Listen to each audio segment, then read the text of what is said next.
Baik, di sini kami kelompok 14, kita akan melakukan konfigurasi migrasi data di Odoo. Saya sendiri login dari CP070. Di sini saya akan melakukan konfigurasi, basic setup, dan instalasi modul. Nah, untuk perusahaannya itu kita di negara Qatar. Nama perusahaannya itu Qatar Energi, address-nya itu Doha, Qatar, lalu untuk nomor teleponnya berikut, lalu ada email, website, dan bank. Qatar ini adalah perusahaan yang bergerak di bidang penjualan barang ke konsumen. Oke, selanjutnya kita akan langsung saja konfigurasi di Odoo-nya. Di sini saya sudah login menjadi admin. Yang pertama itu kita instalasi modul. Di sini saya sudah melakukannya, yaitu ada 5 modul. Yang pertama ada accounting. Nah, di sini yang full accounting kit sudah terinstall. Lalu kita lanjut modul inventory. Di sini sudah terinstall. Punya untuk modul sales. Oke. Lalu purchase. Nah, ini sudah terinstall. Lalu yang terakhir ada point of sale. Oke, di sini sudah terinstall semua. Selanjutnya kita akan melakukan basic setup. Yang pertama kita akan melakukan activate developer mode. Di sini kita aktifkan. Nah, maka di sini akan terlihat kembang. Selanjutnya melihat user, yaitu kita setting. Nah, untuk usernya itu ada 6, yaitu ada Gestri, Qbert, Hamna, Logi, Wiki, dan administrator yang saya sedang gunakan. Nah, coba kita ke admin. Nah, di sini ini harus dicentang, ini juga warehouse dan manage unit of measure. Oke, untuk fungsinya sendiri, untuk yang stock location itu dapat mengelola banyak lokasi dan warehouse. Untuk unit of measure itu menentukan satuan produk. Oke. Nah, untuk multi currencies itu supaya bisa akses menu manajemen course. Selanjutnya kita akan ke setting, lalu setup bahasa dan format angka. Nah, di sini udah ada 2 bahasa, yaitu Inggris dan Indonesia. Coba kita setup untuk Indonesia. Ini pakai Oke, untuk tanggal dan waktunya sudah benar kita set. Selanjutnya kita akan setup data perusahaan. Setting, lalu di sini company. Nah, di sini saya sudah melakukan setup itu untuk company-nya Qatar Energi, address-nya Doha, lalu font-nya seperti ini, ada email, website, dan untuk currency-nya itu Qatar ya.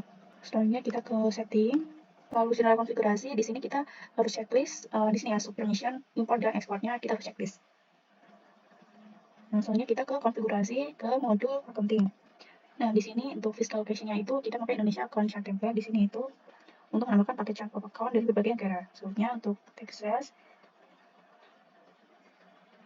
kita ini pakai 10 saja. Currency-nya kita pakai Qatar. Lalu pada customer payment kita harus checklist invoice sama payment juga. Soalnya pada vendor bill di sini purchase receipt itu instansi penerimaan barang ya, kita checklist. Pada bank case-nya ini kita juga lalu kita save. Pada modul inventory kita ke operasi. Di sini kita checklist, lalu kita checklist juga produk, kita checklist. Ini juga kita unit of measure juga. Pada warehouse juga kita checklist. Selanjutnya pada modul purchase. Pada modul purchase kita ini checklist, lalu warningnya juga. Produknya kita harus checklist juga. Di sini varian. Oke, selanjutnya kita save. Selanjutnya pada modul point of sale. Point of sale kita ini checklist, cash surrounding-nya. Lalu payment terminal. Ini kita checklist, lalu kita checklist.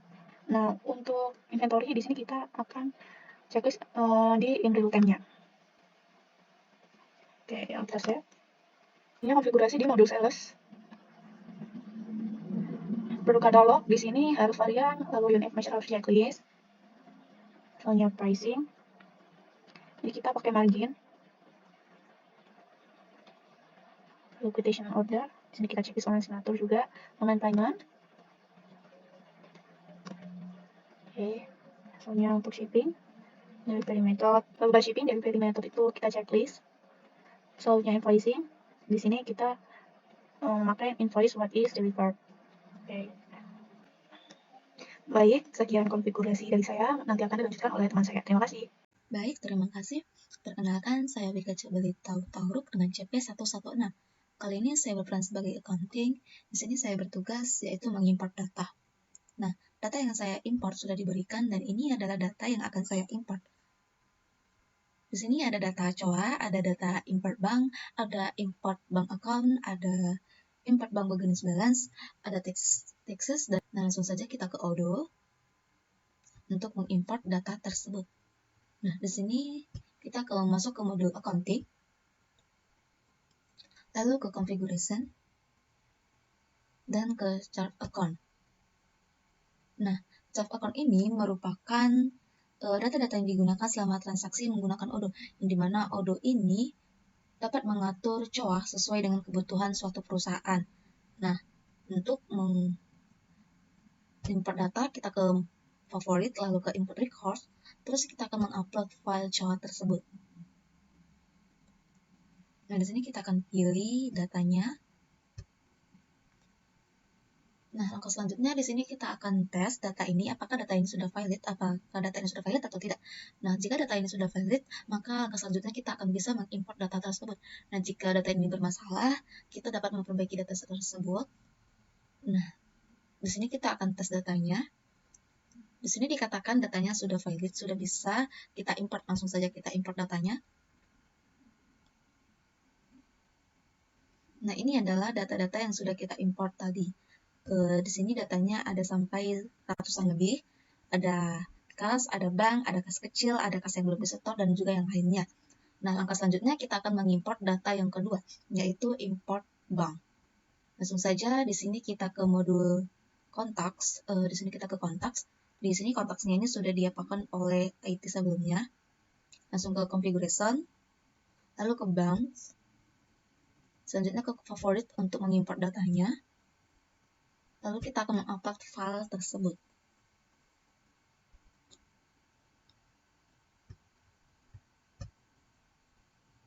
Nah, ini adalah data yang kita mau import. Di sini datanya ada berisi ID, ada berisi nama, dan ada bank identifier kodenya. Nah, di sini tidak ada bermasalah, jadi bisa saja kita coba tes apakah datanya sudah valid atau belum. Oke, di sini dikatakan datanya ada yang bermasalah.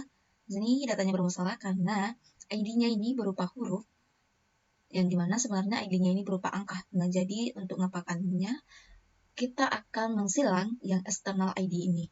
Kemudian kita akan tes lagi apakah datanya sudah valid atau belum. Nah, di sini dikatakan datanya sudah valid. Nah, berarti kita sudah bisa mengimport data tersebut. Langsung saja sini kita import. Nah, ini adalah datanya yang sudah kita import. Ada 80 data yang sudah kita import. Nah, untuk selanjutnya di sini saya akan menjelaskan juga cara mengimport bank account. Kita ke configuration, lalu ke bank account. Nah, kembali ke menu favorit untuk mengimport data tersebut. Lalu pilih filenya yang mau kita import.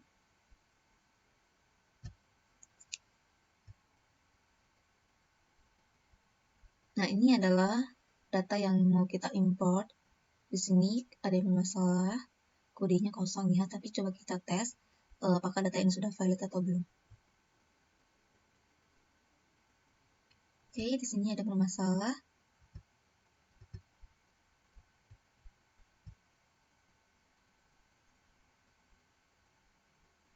Di sini banknya yang bermasalah ya. Coba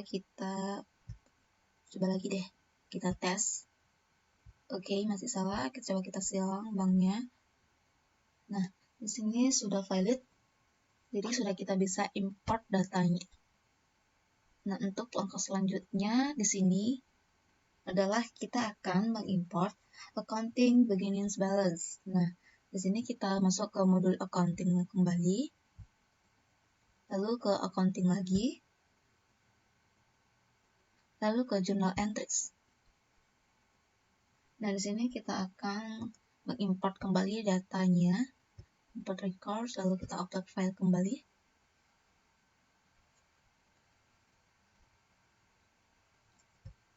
Kita pilih akun yang mau file yang mau kita import.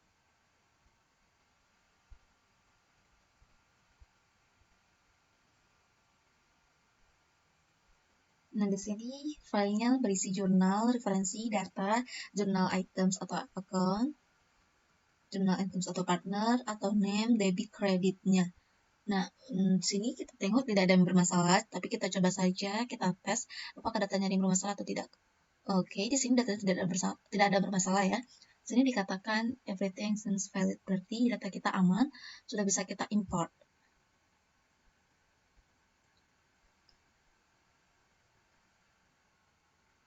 Oke, berarti langkah selanjutnya, di sini saya akan menjelaskan multi-currency-nya. Di sini kita akan masuk ke modul accounting, baru ke configuration, lalu ke settings. Gunanya multi-currency ini adalah sistem yang dirancang untuk menyajikan pelaporan transaksi yang dilakukan dengan mata uang asing. Nah, di sini kita akan membuat mata uang kita sesuai dengan negara yang diberikan tugas saya, yaitu adalah Qatar. Di sini berarti mata uangnya QRR. Berarti di sini sudah benar. Kita save saja.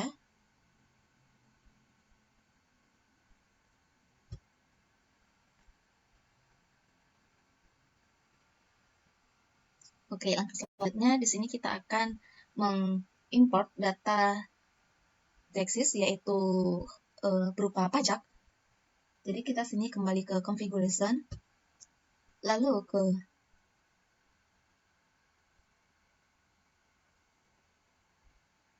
taxes, setelah itu ke favorite untuk mengimport datanya. Kita pilih file taxes yang mau kita import.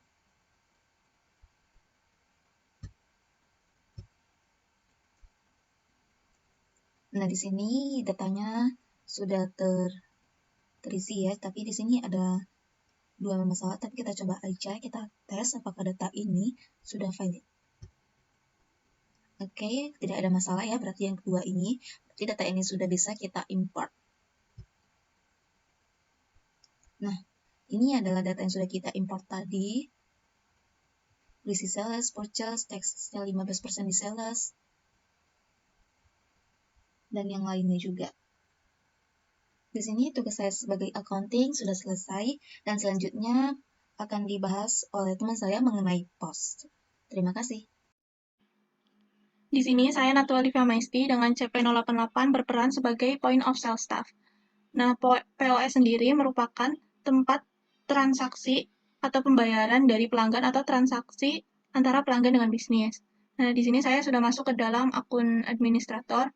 Nah, ada beberapa master data yang perlu diimport, yaitu ada UOM, payment method, post kategori, dan price list. Nah, karena kita akan mengimport UOM, nah pada ODO16 ini untuk mengimport UOM bisa dilakukan di modul sales. Nah, sebelum mengimport UOM, kita harus mengaktifkan terlebih dahulu developer mode di setting. Nah, terus kita pilih configuration, terus pilih unit of measure. Nah, untuk datanya, seperti ini. Terus kita bisa pilih favorite, terus import record, upload file.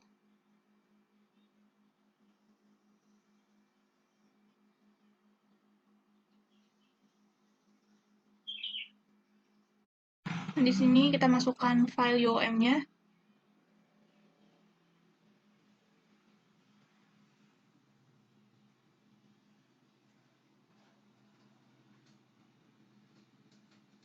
Nah, karena ID ini tidak bisa tulisan atau PCS, kita bisa nonaktifkan saja. Nah, terus kita tes. Nah, di sini sudah everything seems valid. Terus kita tinggal klik import. Nah, di sini datanya ada PCS, karton 24, dan karton 36. Nah, selanjutnya mengimport data lainnya, kita masuk ke dalam akun dari POS yang sudah dibuat oleh staff IT.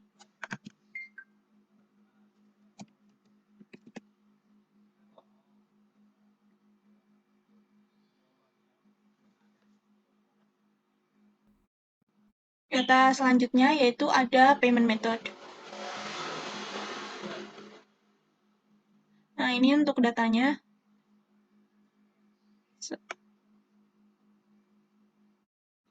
Terus kita masuk ke dalam modul point of sale. Pilih configuration, kemudian payment method. Nah, di sini kita pilih favorite, terus import record, terus upload file.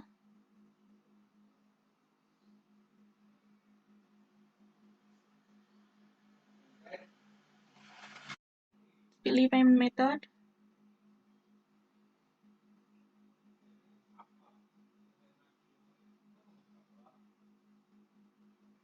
Terus kita coba tes. Nah, jika sudah everything seems valid, berarti datanya sudah benar. Terus kita lakukan import. Nah, ada dua record sukses di import. Nah, ini ada cash kelompok 14 dan bank kelompok 14. Selanjutnya, kita akan membuat pos baru.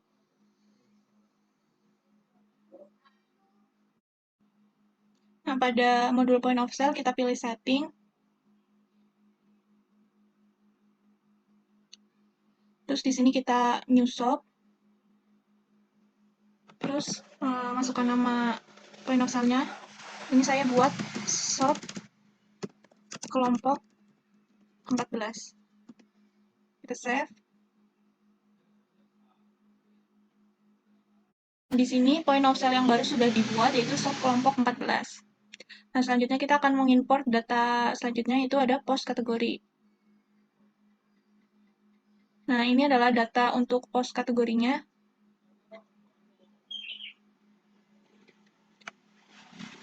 Dan sini kita bisa pilih configuration, kemudian post produk kategori.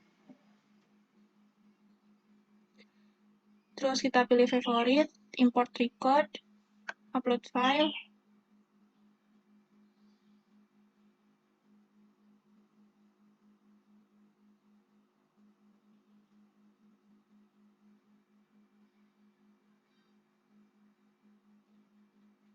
Terus kita sesuaikan dengan field audio-nya. Kita pilih kategori name, kemudian test. Nah, jika sudah valid kita bisa import. Nah, di sini sudah terbuat, yaitu ada 3, chair, guest, dan miscellaneous. Nah, selanjutnya, data selanjutnya itu ada price list.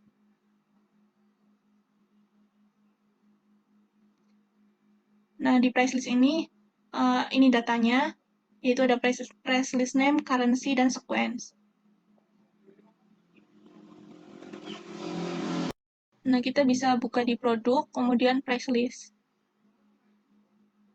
Nah, caranya sama, kita bisa pilih favorite, import record, terus upload file.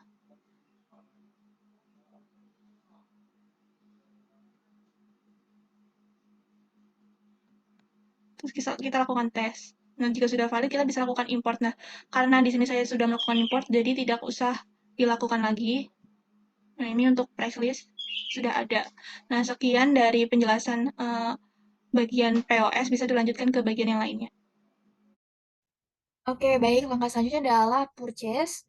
Kita lanjutkan. Ini adalah usernya dari purchase dan email serta password. Terus juga ada job desk-nya. Oke, kita langsung masuk ke Udo-nya ya.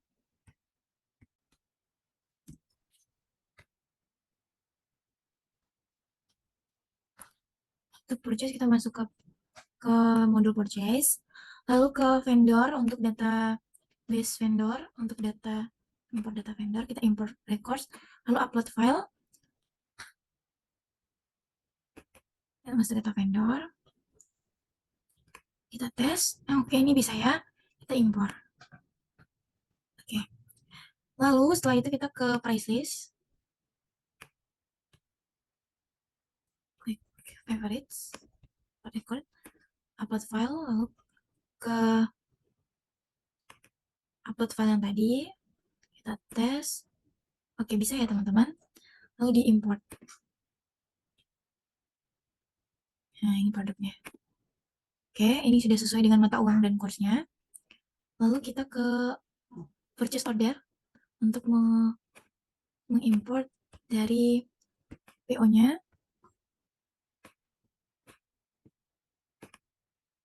Nah, ini udah. Oke, ini kita Oke, sudah bisa ya teman-teman. Udah kita import. Teman-teman, oke. Segitu dari purchase. Terima kasih. Dan terima kasih teman-teman yang sudah menonton dan sampai jumpa. Iya baik, Assalamualaikum warahmatullahi wabarakatuh. Selamat siang, salam sejahtera buat kita semuanya. Om Swastiastu, Namo Buddhaya, salam kebajikan. Ya baik, di sini saya Gisri Anto Sitangkang dengan CP 058 yang akan berperan sebagai inventory. Di mana di sini saya akan menjelaskan tugas dari seorang inventory itu adalah yang pertama di sini saya akan bertugas untuk membuat bagaimana sih caranya kita untuk mengimport unit of measure. Yang kedua, bagaimana caranya kita untuk mengimport kategori produk. Yang ketiga, bagaimana caranya kita untuk mengimport produk. Yang keempat, bagaimana caranya kita untuk mengimport inventory adjustment, serta yang terakhir itu tugas sebagai seorang inventory adalah bagaimana caranya untuk backup data. Nah, di sini saya akan menjelaskan satu persatu.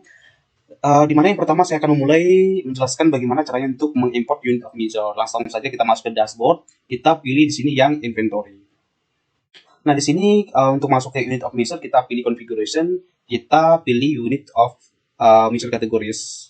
Di mana di sini ada UOM ya, itu merupakan singkatan dari unit of measure. Kita pilih. Nah, di sini kita bisa mengimport data-data dengan cara masuk ke favorit, kita pilih import. Nah, di sini sebenarnya perlu saya jelaskan, kita juga bisa memasukkan secara manual dengan cara klik new di sini. Akan tetapi, I think itu memakan waktu yang lumayan ya. Kalau misalkan ada data 1 atau 2 data, mungkin bisa secara manual. Akan tetapi, kita bayangkan coba kalau misalkan ada data-data 100 atau 10.000, 1.000 gitu ya. I think sangat memakan banyak waktu. Jadi, untuk itu, ada caranya. Kita pilih favorit, kita pilih import. Karena I think untuk mengimport data sangat efisien waktunya seperti itu. Baik, langsung saja kita masuk ke upload file. Di sini kita cari data yang akan kita import. Oke, kita pilih migrasi data. Nah, di sini UEON. Kita coba tes sebelum import. Nah, di sini ada tulisan valid ya. Everything seems valid. Yang artinya data-data yang sudah kita masukkan itu sudah bersifat valid. Apabila sudah bersifat valid, maka kita bisa import. Nanti apabila ada kesalahan atau error, kita harus perbaiki dulu data-datanya sebelum kita import seperti itu. Nah, di sini karena sudah valid, kita pilih yang import. Nah, di sini sudah ya, sudah masuk ya unit of measure-nya. Yang kedua, bagaimana caranya untuk mengimport kategori produk. Kita pilih configuration, kita lihat di sini ada product categories.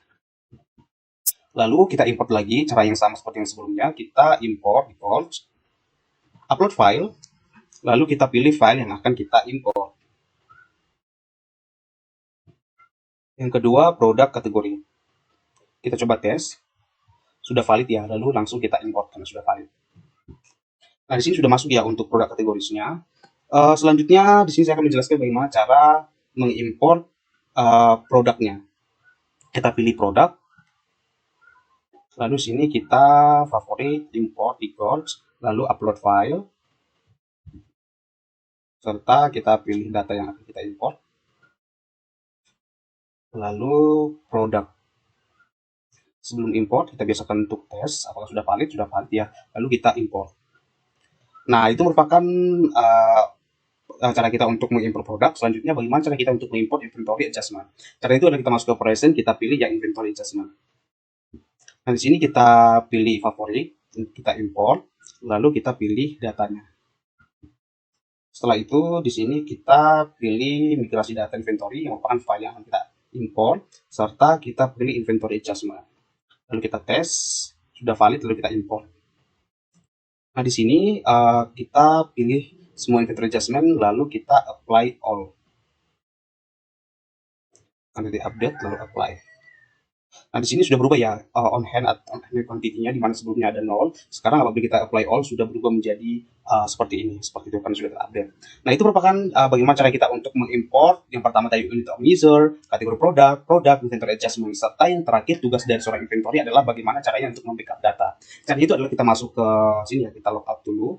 Baik, di sini tugas yang terakhir dari inventory adalah bagaimana caranya kita untuk membackup data. Baik, saya akan menjelaskan. Cara itu adalah kita masuk ke select. Kita lihat di sini ya untuk database-nya, di mana dari kelompok kami sendiri berasal dari kelompok 14 ya, ini migrasi data kelompok 14. Cara kita untuk membackup datanya itu adalah kita masuk ke manage database di bawah ini. Kita lihat ya, UDU 16 kelompok 14 migrasi data. Kita lihat di sini ada backup, duplicate, dan juga delete. Nah, di sini untuk backup kita masukkan di sini master password database-nya serta backup format.